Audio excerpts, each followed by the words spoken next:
And now, back to Toucher and Hardy on the Sports Hub. Hey, we are Toucher and Hardy. You can watch us on YouTube. Subscribe to 98.5 The Sports Hub on YouTube. I'm a little disappointed in our audience because I actually had to hear this on the Howard Stern show. No one sent this to us, and this is right up our alley, and it involves sports. John, notice you didn't put the French Open on today. I did not put the French Open on today because there is no one I've ever heard of playing anymore. All the top seeds are pretty much gone. Have you ever heard of French tennis player Arthur Gay? I have not. I have not. J. How do you spell the name? G-E with a fun thing over the E, and then A. G. Oui. G. Oui. G. Well, he was in the first round. He was playing up. Have you ever heard of Karen Jakavaga? Jakavaga is good. I'm asking you. No. It's a man named Karen. Okay. Hello. Excuse me. Hello. Karen Kachadnov. Huh? Okay. You ever heard? No. Well, it was intense heat there, 88 degrees, bearing down on you on the clay, unforgiving clay of Roland Garros. Mm-hmm. We're talking France here. And this is a French tennis player. He's probably got family and friends in the crowd. And you don't think about this, but tennis players are out there, it could be 3.5 hours. And what happens over the course of 3.5 hours? You're running around, you're consuming a lot of electrolytes. They always have fun little bottles full of colorful liquids. You see that. Yeah. Doesn't stop them from cramping up. Bunch of pussies. And they're out there, but for 3.5 hours, you might have to go to the bathroom. But you can't just walk off the court and go to the bathroom. You have to ask the umpire permission. Yep. It's like school. You have to go to the umpire and you go, I have to potty. And then the umpire cruelly can challenge you leaving the court and going to the bathroom. Now, John, I don't know if you know this. You have been to the U.S. Open. Mm-hmm. Have you ever seen... Now, you saw Francona go potty in front of you. I did.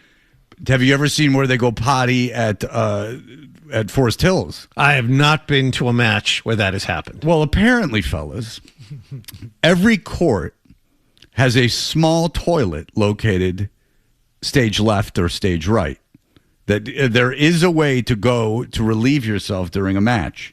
They don't want you going on the court, but you can't just leave. You have to ask permission. Now, with pee, obviously, it's not such a big deal, You right? should say I have to go make water, but decorum is at a premium in tennis, so you have to use code. You have to say... we got a Honeypot Hill situation. But, so if you have to pee, I mean, worst case scenario, you just let it fly down your leg. I mean, you're sweating like the dickens. It's 88 degrees outside. You got tighty whities on. You gotta let it pee. You can pee. You think? Oh, I imagine that if in an intense match when you're sweating like that and like you're just coated in water, that you could maybe release some urine without anyone being the wiser. Yeah. I mean, you know, when I was a kid, I was... think about it. Yes, I'm sure it happens daily. Yes. Scoop up that clay and put it in a nice Ziploc bag for me. When I was a young man, they had me in a Speedo for a swim meet. That's hot. And I was so nervous, a little trickle of pee came out and got into my Speedo, so I false started on purpose. Which I look back on with no shame. I do look back on it like, well played, young Fred. Just to wet the entire suit so it wouldn't be noticeable anymore? So, because I was at Woodbrook Swim Club, I mean, there was a lot of pressure on me. Did you get to, now after a false start, are you allowed back on the blocks and give it another shot? Yes, you were allowed one false start in the competitive Metro Detroit swim meets for youth, which I would often get a participation ribbon in, which I would then proudly display on my wall like a loser, my participation trophies. which is why I'm such a weakling, is because I was given those. But what happens if you got to make brown poo? You got real bad rhea. What happens? So now I'm on this court in front of everybody. I'm a French player named Jay. I got 2 first names, Arthur J, or Gia, or Guy, or whatever it is. Fluent in French. That's right, Barbara for Hardy. Abdo. What happens if I got to make poo real bad? Well, again, I can't just run off to go poo. They don't know what I'm doing in there. I could be shooting steroids. So I got to ask the chair umpire. Here's what it sounds like. I'm going to All right, so he says he's going to make duty on the court if he's not allowed 23 skidoo off the court right away. Right. He's saying that I'm going to make brown. I'm going to bleep myself. Mm-hmm. Yeah, I'm gonna. What did you censor out the second thing? Was that was pants? I'm gonna bleep on the bleeping court. Oh, I'm gonna bleep on the bleeping court. He's saying I'm gonna make hot brown rain on the court if you don't let me out here, schoolmaster. Rankus. Yeah, Rankus. So he's gonna make hot brown all over himself. And he's like, get me out of here. I'm going to boo-boo on the court. He's all French and everything. So, there's like snails and stuff in his feces. He's all French. Yeah, he was eating escargot the night before. Frog legs. They'll be all over the court. Sacre bleu. It's all wine and cheese and everything else that's coming out of him, all French. Yes. He's got a whole culinary culture right there in his stomach. But anyway, this guy's got diarrhea. So, but it is interesting to me that you have to get permission, and this is a lady too. He's got to tell the lady that he's got to make diarrhea.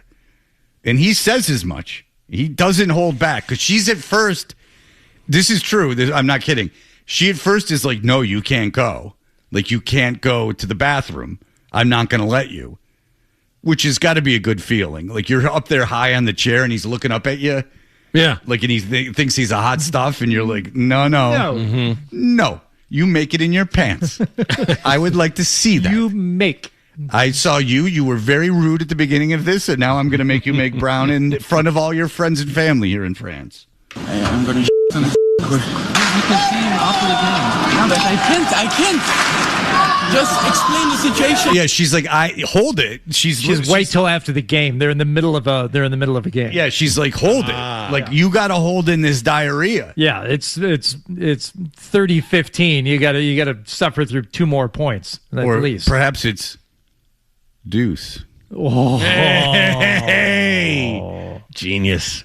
I think that's from a Family Guy. But I thought of it off the top of my head, so it's good. It still counts, even though it was used before. No, but I can't. Just explain the situation, please. Who is the doctor? Oh, you need a doctor, do you? Just make brown rain. That'll show her. Like, I like how the doctor has to come out and go, yeah, he's got diarrhea. Like, let me put my hand on your tummy. Yeah, it's growling. Yeah, this guy's not faking it. He's got diarrhea. I put the cork in, but it is about to come out. Yeah, it's Tony Saragusa. Duct taped his cheeks together. That's a Tony Saragusa story. He was playing for the Ravens. Yeah. And he said that he had diarrhea before the game, so he duct taped his butt cheeks together because obviously that would stop diarrhea. Yeah, I don't think that works. That's the big problem, is the crack in your ass with diarrhea. That's what's he tells that story. He's told that story. I mean, he's passed away, but he's told that story strangely young for a guy who taped his butt cheeks together. But Flynn, just going back to the making the water down your pants, Flynn used to say that. He's like, oh yeah, that was pretty common. If you had to go and it's like it's a hot day and you don't want to go in, you don't want to take stuff off, you just pee in your pants. Yeah, the pee is not so much of an issue. It's as much as the poo. And he continues. Who is the doctor? I'm going to on the court. He's like, yeah, doctor, listen, if I could just talk to you at your level, I'm going to S and S. Doctor, if you could give me your medical okay, I got to go blow up this toilet. It's going to look like a Buc-ee's in Levittown, Pennsylvania on a Friday night. I can't give much time. Is that for a medical reason? Or? Yeah, I'm Do we know anything about that? Yeah, do we know anything about that? Do you know about the feces exploso? Do you know about anything about the diarrhea? Yes, it's very good. I like the diarrhea. Let me see. Make it prove. Yes, yes. Oui, oui. No, he has some stomach problems. I have diarrhea. You speak French, right? J'ai la et j'ai envie d'aller aux toilettes, je peux plus bouger, je vais sur le plat. It could be a medical time now, so I don't know anything. You can sit here for now.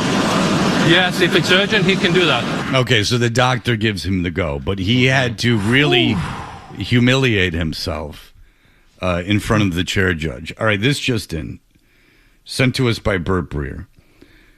John was speaking. Don't worry, John, it's nothing bad. John was speaking. He did a charity event yesterday, and it went very well. But you'll recall, John was asked to do career day at Natick Elementary School. Middle school. Frank. Middle school. Well, it looked elementary school here by what was posted. This does not look like middle school work. Yeah. But okay. So John was asked to speak at a middle school, at Natick Middle School, and then at the last minute, he hadn't heard from them, and he goes, "Hey, what's going on? Do you still want me?" And they're like, "Oh, no, we don't need you. We have Mark Capello." And you say, "Who's Mark Capello?" And they say, "He's the guy that holds the microphone for the station at press conferences." Right. He's the guy who puts his hand on Zolax so he doesn't spaz out too much and overwhelm the calls. He's the get back guy in the booth. Mm-hmm. So John was bumped from a career day that he was willing to do. His kids are out of that school. He was willing to do the career day. Yep. And they bumped him, and they just said, "No, we don't need you. We got someone else to do it." And they're like, "Hey, congratulations." And John's like, "What the hell? Like, I had put this time aside to go do this, and now you're bumping me for a guy that works at the same station as me." And he doesn't have a kid there either. Does he even have kids? Yes, he does. He has three of them. Yes, he has kids. kids. Jesus. Three, not just one, Fred. I three. apologize. That's one more than me. He says, "I did career day at John F. Kennedy Middle School in Natick 2 weeks ago, and I was given thank you letters from the kids. This is one of them." This is from Breer? No, this is from Mark Capello on Facebook. Breer sent it to us. Okay. This is one of them. "I thought it was very nice and happy to hear I made some sort of impression on the kids. One kid was more fixated on my Super Bowl ring, which I brought for the show because Mark Capello obviously won the Super Bowl for the show. But this thank you note meant the most. Thank you, kids, for listening to me. I enjoyed it very much. Shoot for the stars." And and that will be made possible if they can keep these foreigners out. Capello has a Super Bowl ring? Yes. A quote Super Bowl ring. Well, I mean, even the staff ones are pretty nice. There are people that don't get them. I think they're the equivalent of that Omega watch you're wearing. If anyone wants to go back to the 7 o'clock hour, Hardy's wearing a. It's an Omega. Yeah, he's wearing a real counterfeit watch over there. Super clone. The future is bright. File under the next generation. No.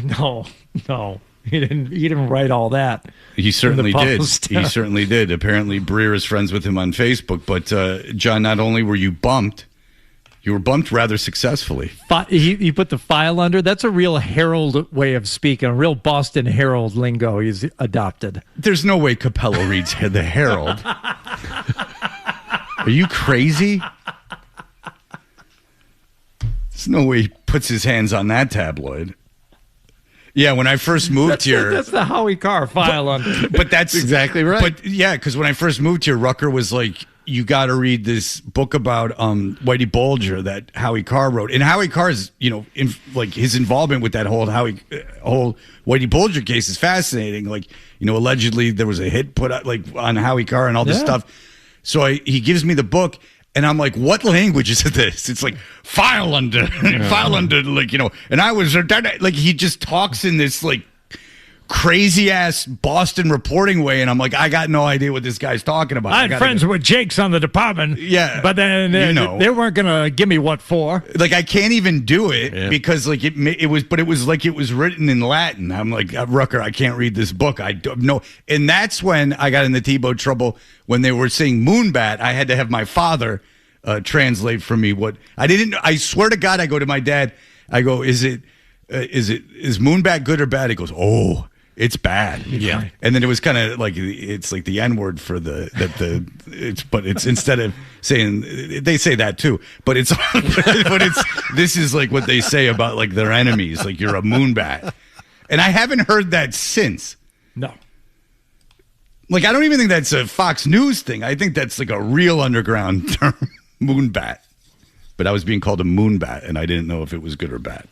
So, Wallach, you don't have a championship ring for the Celtics? You called a game during the championship season? I might have had a shot 4 years ago when they made the finals and lost to Golden State. I think I did like 27 games that year. Well, that was the year that you were gone a lot. That's when we thought you were getting the whole thing. Yeah, I did 27 games, and that was the year they made the finals and lost to Steph Curry. The next year, when they won it, I did one game. So, no chance. All right. Well, if you're looking at the Boston Globe, we mentioned the Boston Herald. If you're looking at the Boston Globe most read articles, our boy Tim Healey has got one of those. It's a good one. It's a good one. He went around baseball and asked people what they thought of Craig Breslow and the job that he was doing. Like front office types around baseball. It's a brilliant idea. And what they had to say is as intriguing as you might think. It's interesting. And we will dive into that with Tim Healey in just a moment. My buddy and me. With friends like these, to climb up a tree. You know. We're the best friends you can be, my buddy and me. Now, more of your best morning buddies, Toucher and Hardy, on the Sports Hub. I think you have to separate, kind of where are we in terms of the standings versus where are we in terms of where we think we should be based on the talent of the team. And we have confidence in the players. We have confidence in the staff. We know that we haven't played as well as we had anticipated. Craig Breslow is a guy who's been under fire as the Red Sox are not good. And he is responsible for putting them together. Tim Healey covers the Red Sox for the Boston Globe. Tim Healey, hello, sir. Hello. Thank you for joining us. Thank you. All right. You have a very interesting article. It is, are the Red Sox better off now than when they hired Craig Breslow as chief baseball officer? Here's a closer look. How did you take that closer look? Who did you talk to, Tim Healey? I talked to a bunch of people throughout baseball, other teams, Red Sox, used to be the Red Sox, independent observers within baseball, and asked the question and asked associated questions. And within the story, broke it down into a bunch of different areas and where the Red Sox are doing better and where they're doing obviously not so hot, and tried to come up with a little bit of an answer, which is, of course, complicated and requires nuance. It was a very long article. I appreciate anybody who reads the whole thing. But it yielded some interesting tidbits. Okay, so first of all, when you talk to Craig Breslow, is it awkward? Just in the way he speaks. I'll give you an example of a quote. I'll pull a quote from your article. We try to use information to make decisions, to try to make consistent decisions, disciplined decisions. If you're blindly following a model and knowing that model is imperfect, you are going to make mistakes. The job I have is to synthesize all of the information sources that we have, and we want to constantly improve all of that information, including a bunch of our models. You pulled that for a reason. He sounds weird. It's an AI version of a normal human being. You're a good writer, Tim. Seriously. I know why you pulled that quote. He sounds like a robot. Yes. Is it weird? Do you think he talks like that in real life? Or is this like a facade he puts on for writers, or an affectation he puts on for writers? Based on what I've learned, it's not a facade he puts on for writers, because he has similar not sounding very human problems when he's talking to other people too. So, which is part of the problem. I wrote in the article that some people wonder if he would be better off with an interpreter of sorts, somebody who is more personable, has a more traditional baseball approach and vibe to them, who can help basically spread his message and convey his message not only to the public but to his own employees and his own players. So that is just who Craig Breslow is. Okay, so there's a lot of stuff to take away from this article, Tim, but one of the things is that I don't want to say he's in opposition with, but one of the things that you got sources telling you is there's someone else in the front office who maybe was the original poster child for the analytic way of looking at things, who thinks that Breslow is maybe getting a little too analytical. Yes. I reported in the article that Theo Epstein is disappointed with Craig Breslow's pretty strict analytical approach to building a front office, operating a baseball team.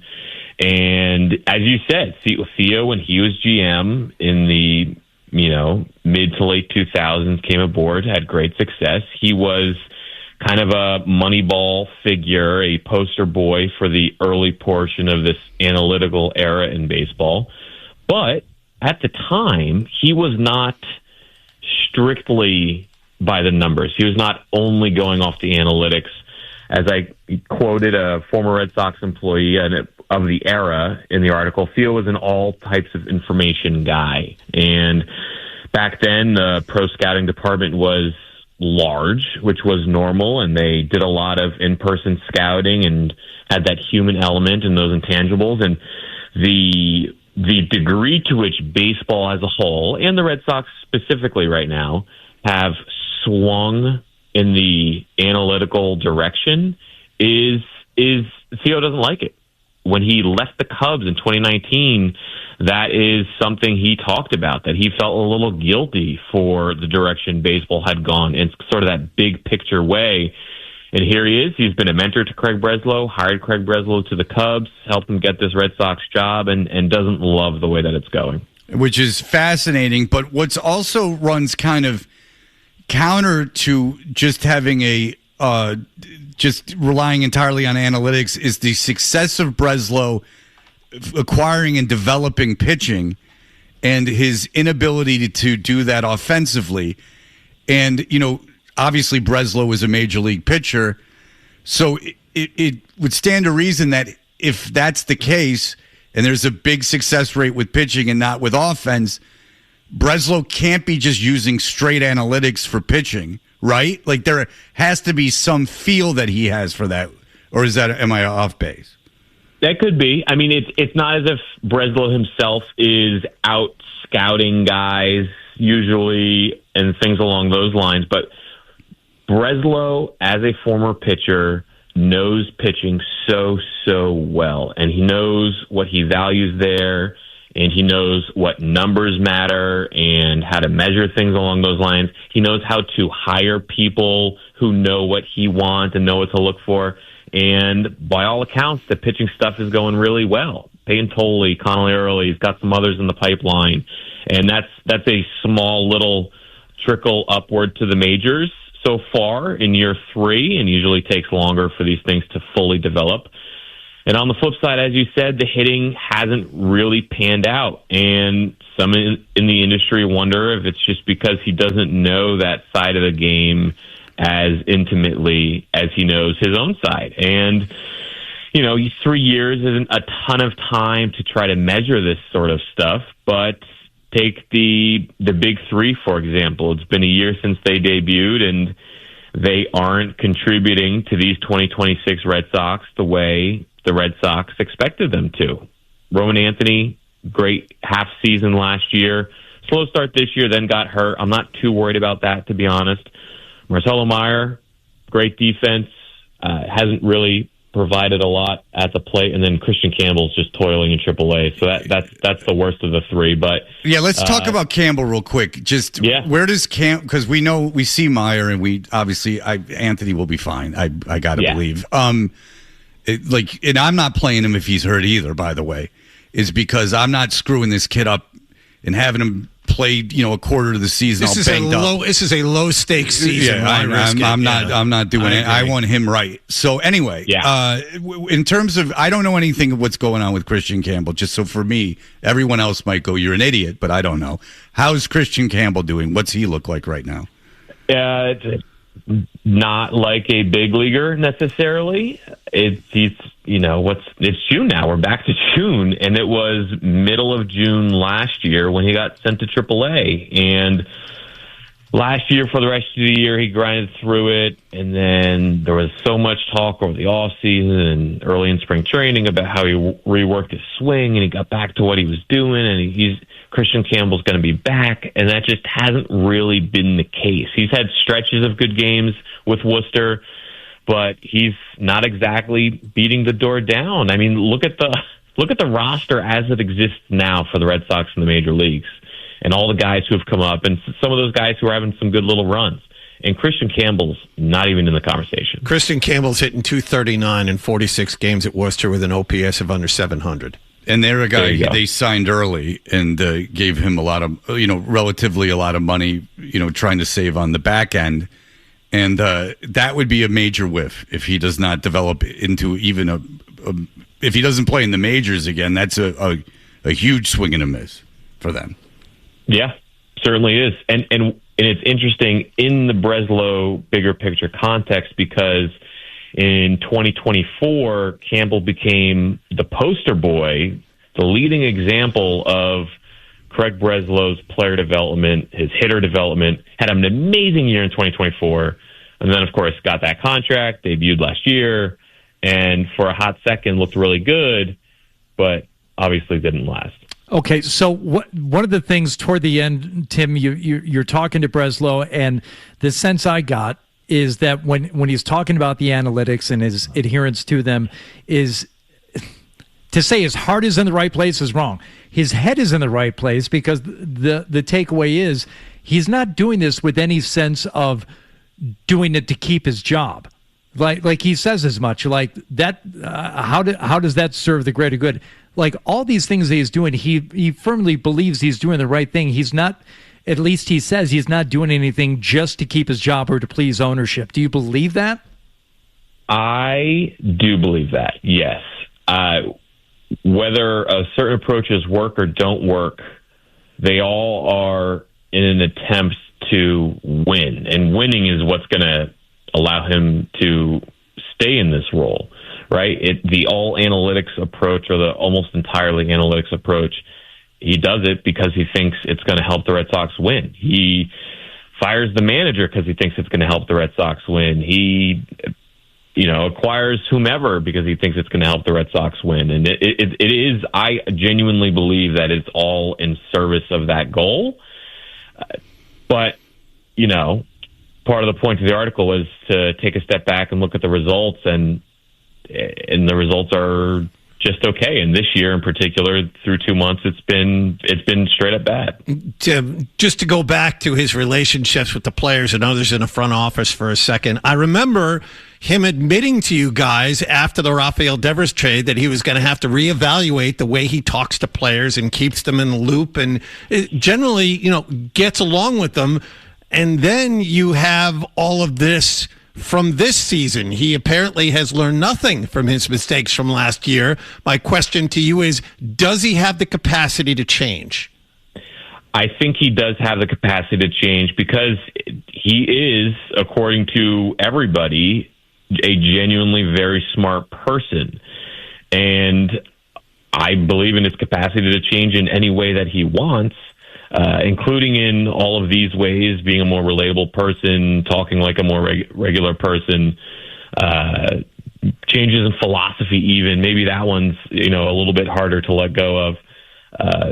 I do believe in his ability to change, yes. Okay. All right. Well, I'll tell you this, is that the Cardinals got a kid in the Contreras trade that is a right-handed pitcher that's looking like he is going to be the real deal, my friend. He's which one is that? Right-handed pitcher or right-handed hitter? Right-handed pitcher, the Fajardo kid. They're very excited about him. Low minor leaguer, right? Well, yeah. So they are looking. He is looking up. He's looking like a kid who might debut this season, Johnny boy. Okay. So they're giving up players. They're giving up pitching. Don't worry about it. All right, Tim Healey, thank you so much. Read that article in the Boston Globe. We appreciate it, my friend. Thank you guys very much. All right, thank you. There you go. All right, we will be back in just a moment. Here are the headlines. Hey, listen, if you've got to go, we understand, but make sure you bring the Sports Hub app with you so you can hear more of Toucher and Hardy. That's what I want on my tombstone. On the Sports Hub. Hey, we are Toucher and Hardy. Mike Giardi, a friend of Johnny Wall Games, is going to be joining us coming up at 9 o'clock. But John and Hardy have been off air complaining about the length of band and theater award shows, which John is intimately familiar with through his days at Lexington High. Yep. He would know. He knew what he was in for because, I mean, these band awards are cutthroat, I would imagine. Everyone vying for Clarinet of the Year. How about this? Just the length of any year-end school awards banquet. It should be 1 hour. That's all you need. No, 1 hour. Surely you jest. Well, 1 hour. My son apparently won some award and wasn't there to pick it up. So he didn't even go to the thing. If it takes longer than an hour, you're doing it wrong. Well, and how long was this awards thing that you were at? Including the buffet ahead of time. Mm-hmm. We were there for 2 hours and 45 minutes. That sounds about right. Yeah. Of just straight awards, or was there? No, there's like 45 minutes of sitting and eating and chatting, and then the awards were from 7 to 9 p.m. And were there performances, or yes? Okay, and which you also need to skip. Okay, we've had a whole year of enjoying performances. Now we're just awarding the performances. How many performances was your? What did you have a family member in? That would be 0. Oh. Because it's just, for the most part, it's just the graduating seniors who are up there performing. Right. To get it out of their system. What? Before the real world cruelly crushes all their dreams of being an artist. Like you get 2 hours to get this out of your system. Yep. And then you're on the road, baby. You're going to get data entry. This is the last time you'll sing ever again. You'll be majoring in packaging at Michigan State, my friends. It's kind of sad because it's like sports or anything else. It's like you might be the, bee's knees flutist in your school, but when you get to college, you're there with the best flute players in the country. Well, that all was of a the sudden thing. You're, not so hot anymore. You get a dime a dozen, my friend. Yeah. Well, that was the thing with John, is that John, there was a very grueling system. Oh, he was the Benny Goodman of Lexington High. Well, he could blow that clarinet like first no one's clarinet business. in band senior year. But there is a thing with high school band that I find fascinating and very intriguing, and it can't even be the way things are done now because everything is so like fair and everything. But like John was like say he's first chair clarinet. No, we don't have to say it. He was. Were you first? You were. I was okay. for the marching band. I was. Were you concert master? I was not. Oh. No. I don't even know what that is. He was dungeon master. Yeah. When he would play. That was Dungeons middle and school. Dragons. That in was his middle basement. school. He was Bader, middle master. school. Yeah, that's right. He was not master of his domain. So he would, but you could, this is true, you could just walk into the Lexington High band room and go like, I want to challenge John Wallach for the first seat. Mm-hmm. I'm not making this up. Mm-hmm. And then there's like this Whiplash kind of situation where one guy will play and then the other. Now, would you trade licks, or would it just be like you played one piece? There would be a prepared piece, and what would happen is it wasn't quite like that. It wasn't like drumline where you performed in front of each other. It was more like you go into this different room. The band leader would turn around, and then you'd each play a prepared piece while standing next to each other, and he would choose blind which guy, or in this case, woman, girl, performed it better. Did they crank the thermostat up to like 90? Sure. Now, so it was blind, so he couldn't tell who was performing. Correct. Ooh, now, was this arranged in advance, or did the person just challenge on the day of the challenge? It was arranged in advance, like 2 days before. Okay, so, but you weren't sight reading then. You had a chance to go over it. Yes. Now, how much practice was when there was a challenge? Was it hard? Now, when this young lady challenged you, were you still able to keep a cordial relationship with her, or were you pissed that she was coming at the throne? Challenging my spot that I had waited for all these years. And this is a theme of your life. Just sitting around waiting for something to open up. Well, John. No, I had the spot. She was waiting. Yeah. Yeah, but it's a meritocracy. I mean, if she was better than you, then she should have gotten it. But as it turns out, she wasn't better than me. How long did you off the challenge? So for 2 days, were you hitting the net? Like, were you really laying into it? Practice the piece, yeah, to make sure that you were on it. Your T's were crossed, your I's were dotted. Now, did he decide right after the performance? Yes. Okay. Immediately. What was the reaction of the girl when she found out that you were indeed better than her? She was not happy. Not happy at all. But she was a junior, man. Did she call BS, or did she accept her fate? She called BS. She wasn't happy. Oh, really? Yeah. Oh, she didn't handle it well. No, poor she sport. didn't. Yeah.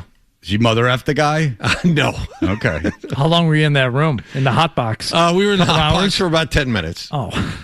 We didn't spend an hour sitting in there waiting. I didn't know how long the piece was. The piece was playing the magic flute. 30 seconds. It wasn't a big deal. Don Giovanni. Was this band leader, did you like him? Yes. Okay. Jeff Leonard, good guy. Oh, hair transplant fortune.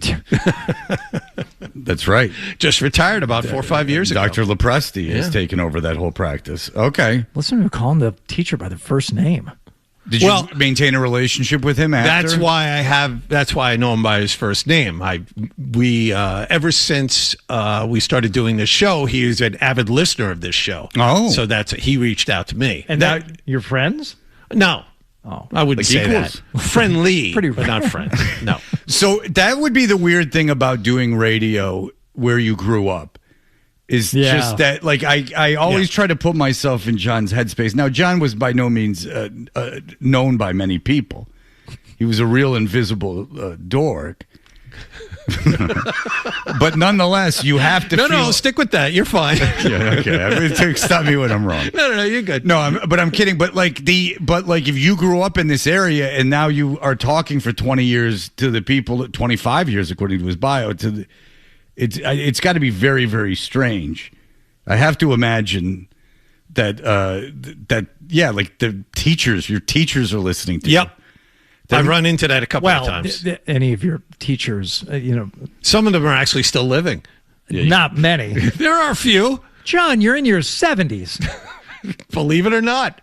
There's one guy who's like 89. He's hanging on. Wow. That's great. All right. Well, listen, Johnny Wallgame, thank you for that look inside the curtain of the cutthroat world of high school band. First clarinet. Yep. First chair clarinet. Mike Giardi will join us. A.J. Brown is now a Patriot. We will get his thoughts on the matter.